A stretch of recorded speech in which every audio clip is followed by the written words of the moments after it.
Bonsoir téléspectateurs de Label Télévision et Suno Label TV, bienvenue dans Tête à Tête, votre incontournable rendez-vous du samedi soir. Ce soir, nous allons parler encore d'éducation, plus précisément des déficients intellectuels. Avec moi, une spécialiste de la question, c'est la directrice de Special Olympics, Madame Rajassi. Bonsoir, très ravie de vous recevoir ce soir dans Tête à Tête. Bonsoir Penda, plaisir partagé.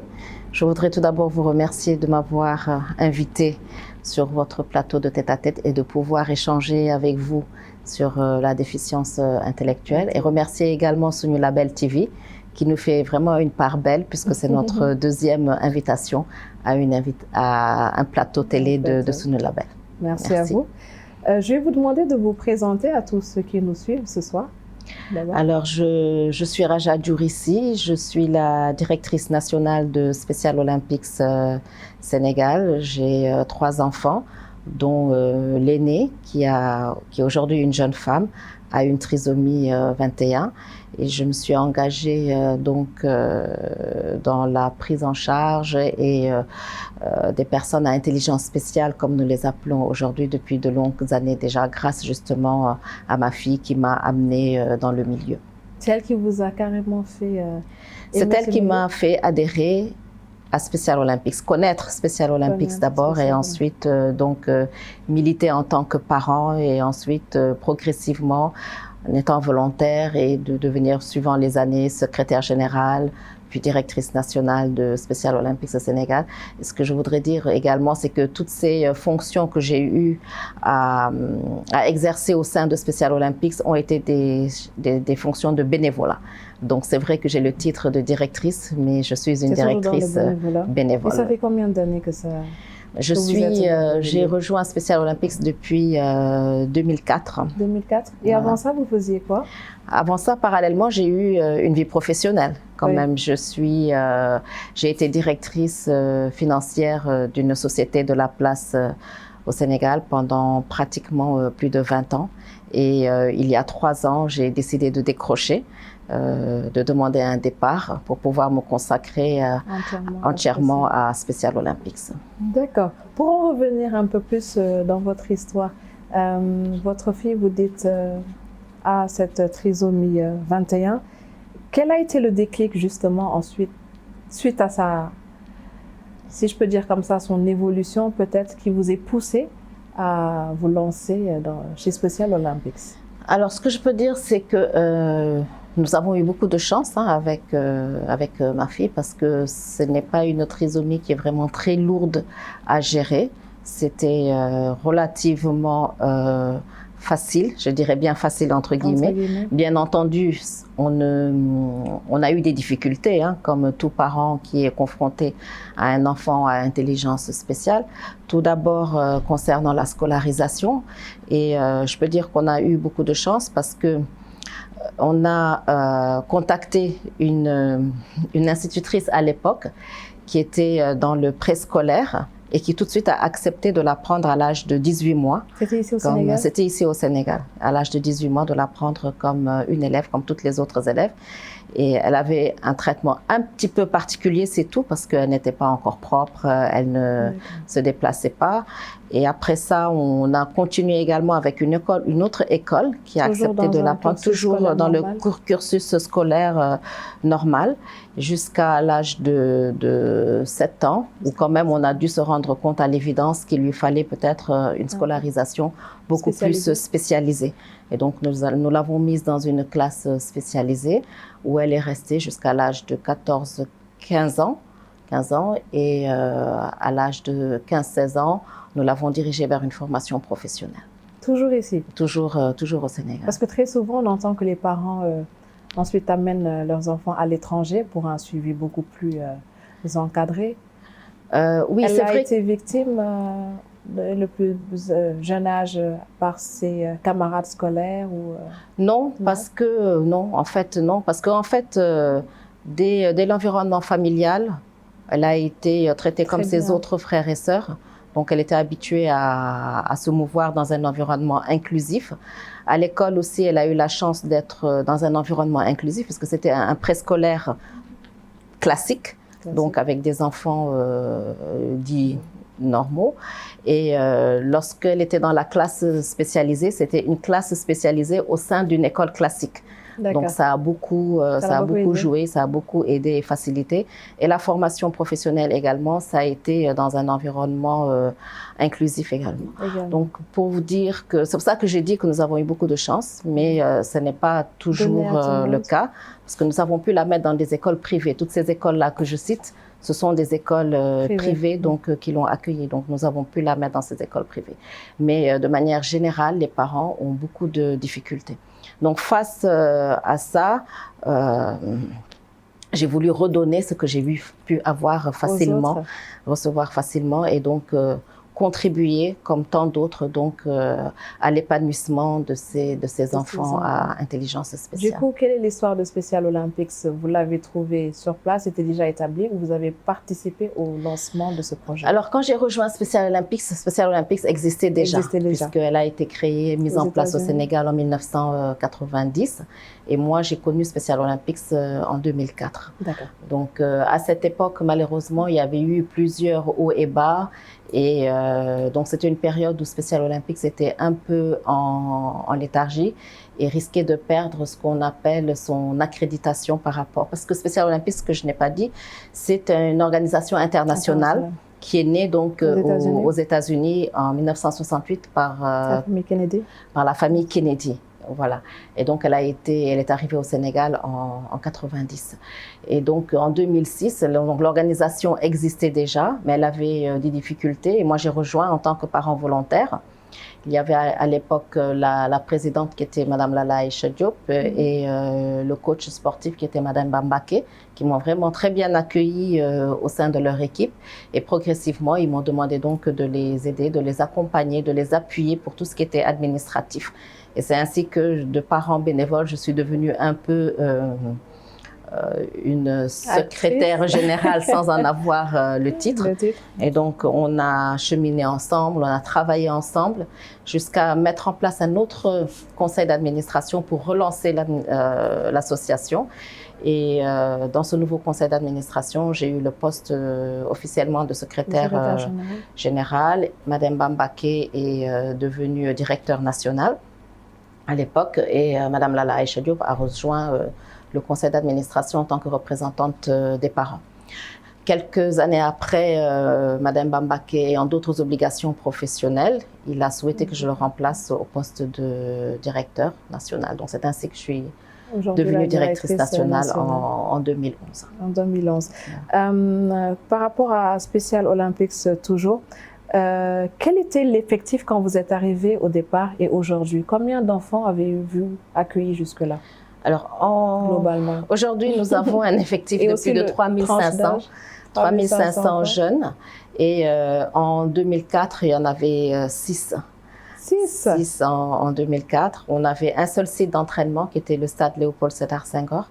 Et aujourd'hui, on est présent dans 8 villes à travers donc le Sénégal. Et donc les tranches d'âge, c'est toutes les tranches d'âge dès l'âge de 2 ans.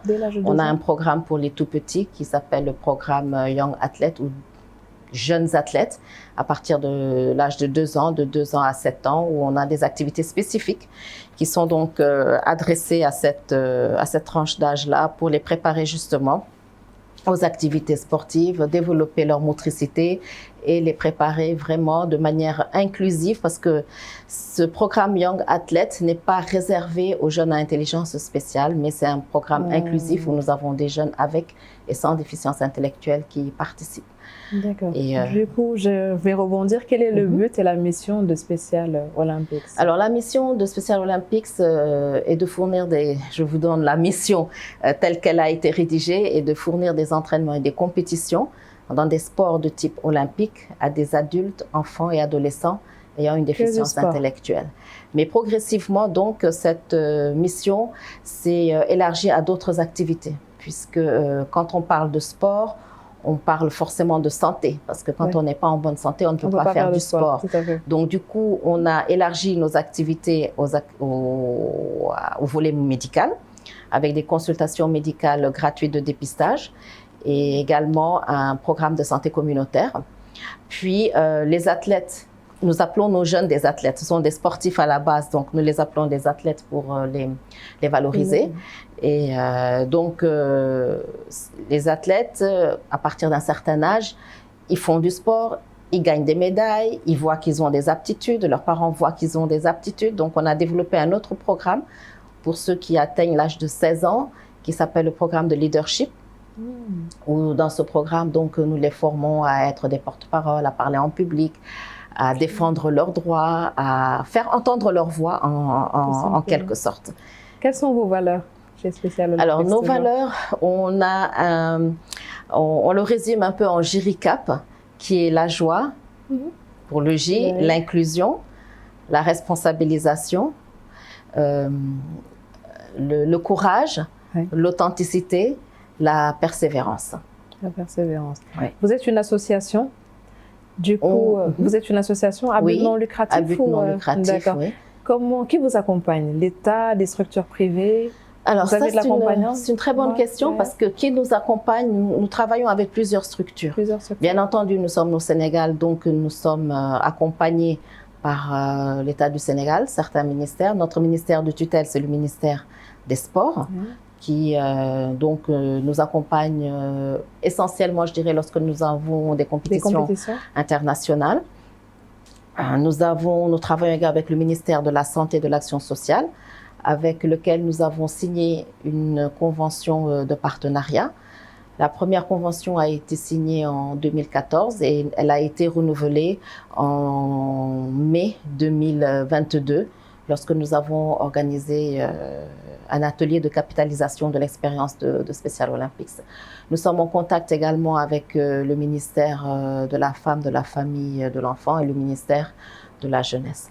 Alors, si je dis que l'État du Sénégal nous accompagne, tout de suite, on pense que c'est un accompagnement financier. Tout à fait, c'est ce que j'allais vous demander. Non, ce n'est pas un accompagnement financier, c'est un accompagnement moral. Je dirais, bien entendu, le ministère des Sports, comme je l'ai dit, lorsque nous voyageons pour des compétitions internationales, il nous prend en charge les titres de transport.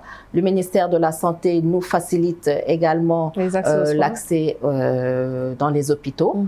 Et le ministère de la Jeunesse, c'est un nouveau contact que nous avons depuis pratiquement 1 an. Et donc, nous espérons pouvoir, comment dirais-je, dynamiser cet accompagnement parce que nous avons un nouveau programme qui s'appelle le Youth Innovation, qui est l'inclusion par la jeunesse. Car la jeunesse d'aujourd'hui sera les leaders de demain. Et donc, il faut que les jeunes aujourd'hui puissent jeter un regard sur leurs camarades à intelligence spéciale et qu'ils sachent qu'ils sont des jeunes comme eux, ils ont des besoins comme eux, ils ont des aptitudes comme eux, peut-être différentes, mais donc ils ont leur place dans la société. Et le financement, du coup, vient d'ailleurs? Alors, le financement revient par nos recherches de partenaires, de sponsors, et également par une subvention que nous recevons de la maison mère de Special Olympics International. Mais comme je le dis toujours, c'est une subvention qui nous permet de mettre le pied à l'étrier et pour le reste, à nous d'aller chercher. Et vous savez, Special Olympics, existe dans pratiquement 199 pays.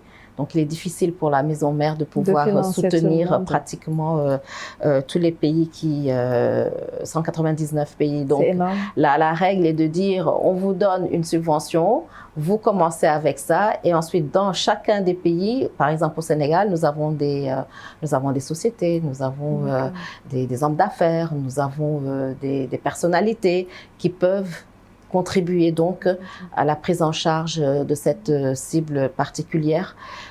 Elle est particulière parce que souvent les gens ne savent pas ce que c'est que la déficience intellectuelle. Et quand on ne sait pas, quelque chose, on peut réexpliquer ça? Alors la déficience intellectuelle, c'est je ne suis pas une spécialiste, je ne suis pas un médecin, mais pour faire court et simple, c'est des comment dirais-je, ce ne sont pas des maladies, mais c'est par exemple la trisomie 21. C'est un développement intellectuel qui n'est pas adapté à l'âge physique de la personne. Donc, ça se manifeste de diverses manières. Nous avons la trisomie 21, nous avons les troubles autistiques, nous avons également les souffrances fœtales ou les infirmités motrices cérébrales. Donc, il y a toute une palette, mais seul un médecin pourra aller beaucoup plus. Et tous ces cas, vous les avez déjà Alors, nous, oui, nous avons dans parmi les jeunes dont nous nous occupons, nous avons de la trisomie 21, des troubles autistiques, des infirmités motrices cérébrales et bien entendu des enfants qui ont eu des souffrances fœtales. Nous avons également des enfants qui ont eu des hydrocéphalées. Donc, on en a également dans notre effectif.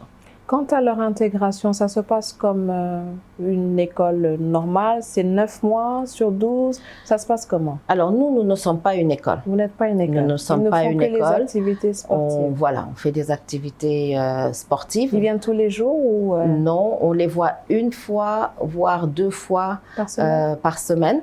D'accord. Uniquement. Alors, je vais expliquer pourquoi. Oui. Et parce que, comme je vous l'ai dit, nous ne sommes pas une école, nous faisons des activités sportives.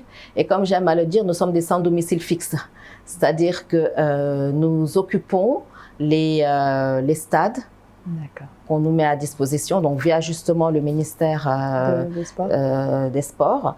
Et nous avons donc un siège qui est en location d'ailleurs à la Cité Mixta. Et nous recevons donc, nous organisons des activités ponctuelles dans la semaine, mais pas toutes les semaines, parce que voilà, l'espace n'est pas suffisamment grand. Mais nous faisons quand même le maximum pour pouvoir avoir les jeunes au moins 1 à 2 fois par semaine. Donc, nous travaillons toute l'année, mais les activités sportives, nous les arrêtons pratiquement au mois d'août-septembre à cause de la pluie, de l'hivernage. Donc actuellement, nous sommes en période de pause et on devrait reprendre nos activités début octobre. Alors pour compléter, si je dis nous sommes des sans domicile fixe, nous avons un projet qui est celui d'avoir un centre sportif. Donc je saisis cette opportunité que vous me donnez d'être sur le plateau en tête-à-tête avec vous, Penda, pour dire que nous avons un projet qui est déjà prêt du point de vue maquette. Nous avons donc la maquette d'un centre sportif multisport où nous pourrons recevoir ces jeunes tout au long de la semaine, tout au long de l'année, pour des activités sportives, mais également pour des formations professionnelles, parce qu'aujourd'hui, ces jeunes ont grandi et ils en ont besoin. Ils en ont besoin, ils sont demandeurs. Voilà, donc je profite de ce plateau pour faire un appel. S'il y a des bonnes volontés qui veulent bien nous accompagner pour trouver un terrain déjà et ensuite pour nous accompagner dans la construction de ce centre sportif. Et le reste du temps, quand ils ne sont pas chez Special Olympics, ils font quoi? Ils sont à l'école ou Alors, nous avons eu à faire une enquête et on a trouvé qu'il y a à peu près seulement 10% de ces jeunes qui sont scolarisés. Pourquoi? Qu'est-ce qu'il explique? Alors, pourquoi seulement 10% scolarisés? Parce qu'il n'y a pas d'offre adaptée à la demande. Nous avons un seul centre spécialisé public au Sénégal et il se trouve à Dakar. Tous les autres centres spécialisés sont des centres spécialisés privés. Donc, qui dit privé dit paiement de scolarité. Et les parents de ces jeunes sont souvent dans des situations sociales assez difficiles, assez compliquées. Et il est difficile pour eux donc de pouvoir sortir mensuellement des frais de scolarité, doublés à des frais de transport et doublés également avec des frais de, comment dirais-je, des frais de bouche à l'école, c'est-à-dire la cantine. Dans les régions, il n'y a aucun centre public et nous parlons beaucoup d'éducation inclusive. Et pour cela, d'ailleurs, Special Olympics Sénégal, tout à l'heure, je ne l'ai pas cité, mais nous travaillons également avec le ministère de l'Éducation nationale à travers un projet que nous avons lancé en 2022, qui est le projet Play Unified, Learn Unified, jouer ensemble, étudier ensemble, que nous avons commencé dans la zone sud avec l'inspection d'académie de Ziguinchor, où nous organisons des activités sportives entre nos athlètes et les élèves des collèges d'enseignement moyen, de cette zone-là. Donc, on a commencé à l'implanter à Ziguinchor, à Kaolack, et Kolda et à Dakar. Donc voilà, pour vous dire que seulement 10% d'enfants et de jeunes scolarisés parce que l'offre n'est pas là. Special Olympics pourrait éventuellement créer peut-être une école ou des écoles. Déjà que vous avez l'effectif peut-être qu'il faut, directement les insérer et les... Ce n'est pas notre objectif aujourd'hui. Aujourd'hui, notre objectif, c'est vraiment de développer ce projet Play Unified, Learn Unified, en partenariat avec les inspections d'académie, parce que nous prônons l'inclusion, donc qu'il y ait vraiment des interactions entre ces jeunes à intelligence spéciale et les jeunes sans difficulté. D'autres difficultés que vous rencontrez? Oh, les difficultés, il y en a plusieurs. Hein. Quelques anecdotes? Il y a quelques anecdotes. Déjà, il y en a tellement. J'imagine. Du point de vue sportif, déjà, aujourd'hui, par exemple, nous n'avons pas de site où nous pouvons faire nos séances d'entraînement à Dakar. Je vous ai dit que nous étions présents au stade Léopold Sédar Senghor. Aujourd'hui, le stade Léopold Sédar Senghor est fermé pour réfection. Donc, toutes nos séances d'entraînement qui se faisaient au stade Léopold, nous avons dû les délocaliser. Heureusement, avec l'appui d'un membre du conseil d'administration, nous avons pu rejoindre le camp Leclerc où nous allons donc démarrer nos séances d'entraînement. Cette difficulté-là que nous avons à Dakar, nous la rencontrons pratiquement partout parce qu'il y a des zones où il n'y a pas de centre de piste d'athlétisme, par exemple, ou de terrain de football. Donc voilà, donc souvent, on a des sites qui font leurs entraînements soit dans des écoles, soit dans des terrains vagues. Donc ça, c'est une des difficultés qu'on a, l'accès aux infrastructures sportives. D'où pour nous la nécessité d'avoir un centre sportif. Une autre difficulté, on en a parlé, c'est la scolarisation. Donc la scolarisation des jeunes, on en a déjà parlé. Et du point de vue médical aussi, Special Olympics offre des consultations médicales gratuites à ces jeunes. Et souvent, à la fin de la consultation, le médecin détecte une pathologie et il faut que l'enfant soit suivi. Il y a certaines spécialités qui n'existent pas, qui ne sont pas représentées dans les régions, ou alors le suivi médical pour certaines spécialités coûte très cher et les parents n'ont pas les moyens, par exemple pour faire un scanner, pour faire une IRM, pour faire une prise de sang. Nous, on n'a pas de budget pour ça. Special Olympics n'a pas de budget pour pouvoir donc accompagner les parents sur ces points précis. Donc, souvent, les parents sont en difficulté. Donc, nous ce que nous faisons, c'est que nous utilisons notre carnet d'adresses et nous essayons donc de diriger ces jeunes qui ont besoin d'un suivi médical vers des médecins ou des structures que nous connaissons et qui donc font des efforts du point de vue tarifaire pour leur faciliter Les perspectives en vue? Les perspectives en vue, elles sont nombreuses. La perspective la plus proche, c'est nos championnats nationaux que nous allons avoir au mois de décembre 2022, du 16 au 18 décembre. Ce sont des championnats nationaux qui vont nous amener vers la deuxième perspective qui va se dérouler en juin 2023 à Berlin, qui sont les Jeux mondiaux de Special Olympics, où Special Olympics Sénégal va participer avec une délégation de 53 personnes dans 5 disciplines sportives. Donc ça, c'est vraiment les deux perspectives sportives les plus récentes.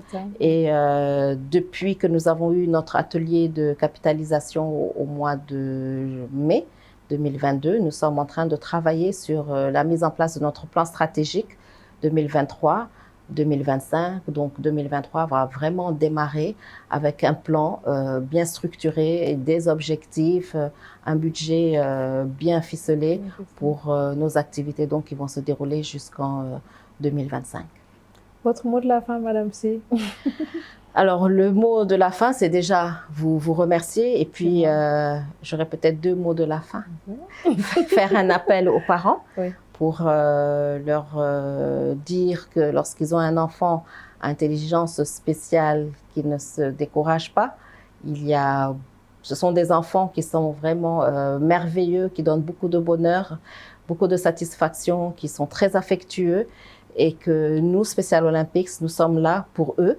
Nos activités sont gratuites. Nous offrons beaucoup de choses. Nous ne faisons pas payer la participation à nos activités.